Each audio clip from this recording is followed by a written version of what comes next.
Spoilers ahead. Watch out, and take care.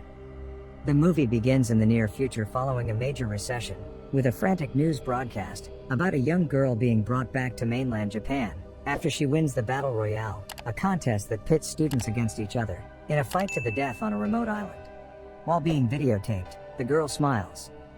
Shuya Nanahara, a student, was traumatized by his mother's leaving and by his father's death. He rarely attends school because of his personal issues. Noriko, his friend, arrives at class and discovers that she is the only one there. Their teacher, Kitano, has been distressed lately due to the student's bad behaviors. When he leaves the class, a student stabs him in the leg just for fun. After Kitano recovers from his injury, he resigns from his post and turns back to the students. 1 year after the instance, Shuya and Noriko are in high school. Their Class 3B is going on a field trip. For the first half of the journey, everything goes perfectly fine. Shuya awakens a few hours later to find all of his friends sleeping. The bus driver and conductor are both wearing gas masks. When they see he is awake, the conductor knocks him out. After some time, Shuya and his classmates wake up in a dark classroom with metal collars on their necks.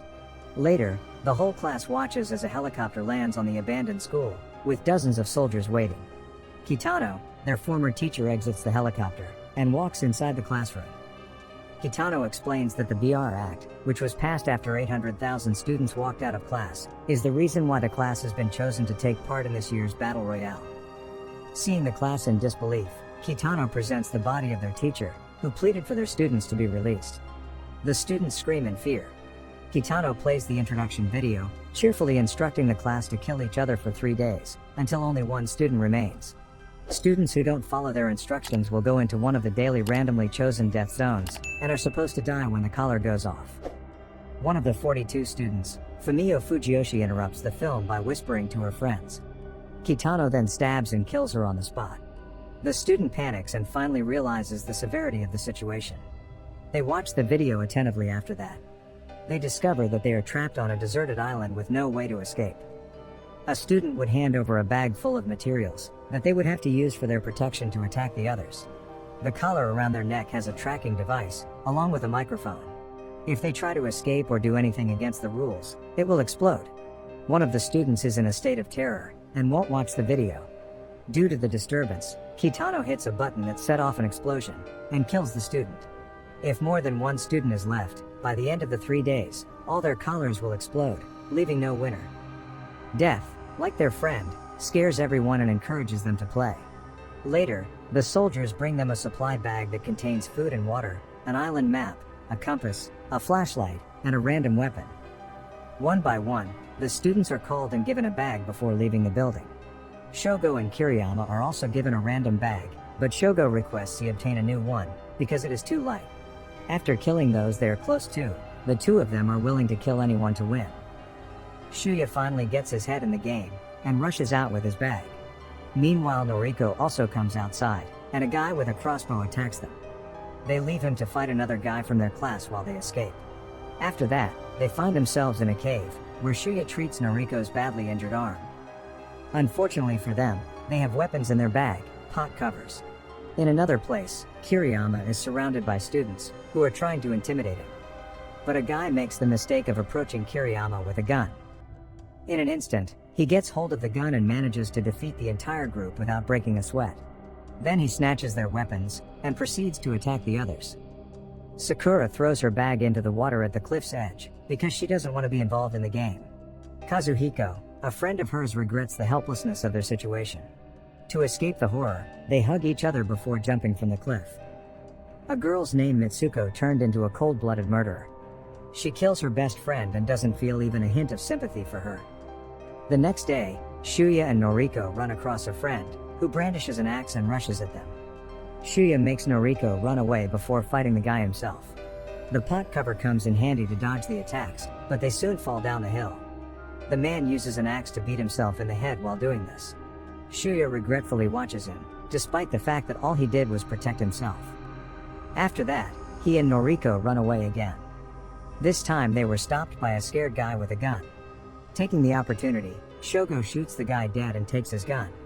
After noticing Shuya and Noriko are not attempting to harm anyone, he decides to take them in for additional security. They then notice two girls calling for help.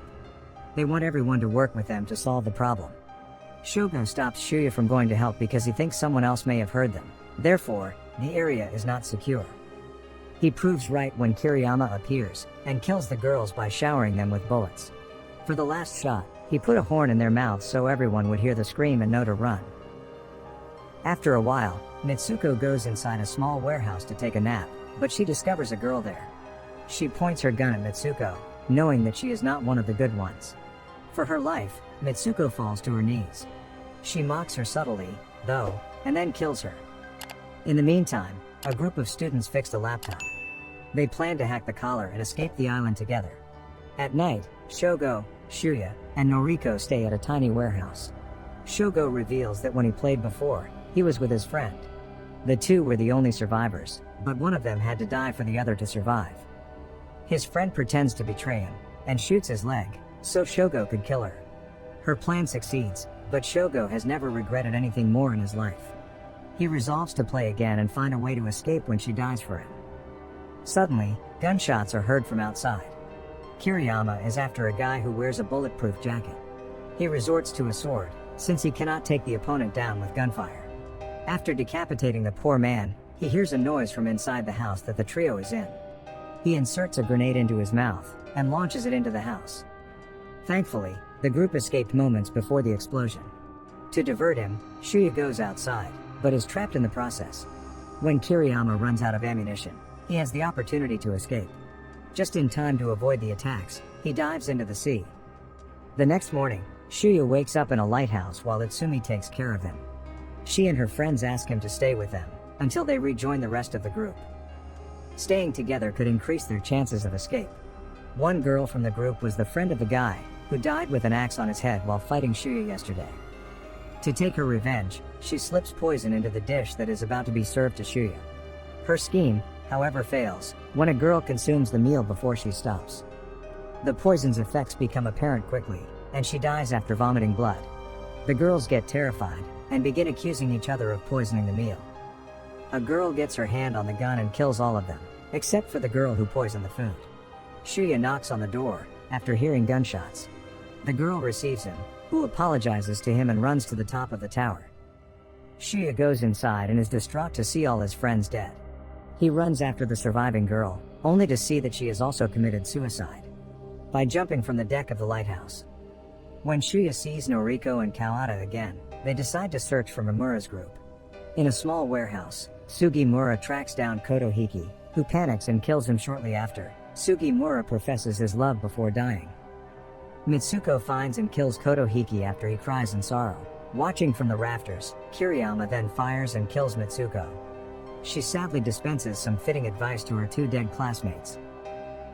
Except for the psychotic Kiriyama, all of the 7 students left are either planning or willing to utterly undermine the operations, following the murders of Sugimura, Kotohiki, and Soma. Mimura, Ijima, and Yutaka form a hacking organization that successfully infiltrates the military's computer system and plans to destroy the perimeter using a vehicle turned into a fire bomb. However, they are discovered at the last second by Kiriyama, who kills them all except one, who manages to detonate the vehicle, badly wounding the murderer.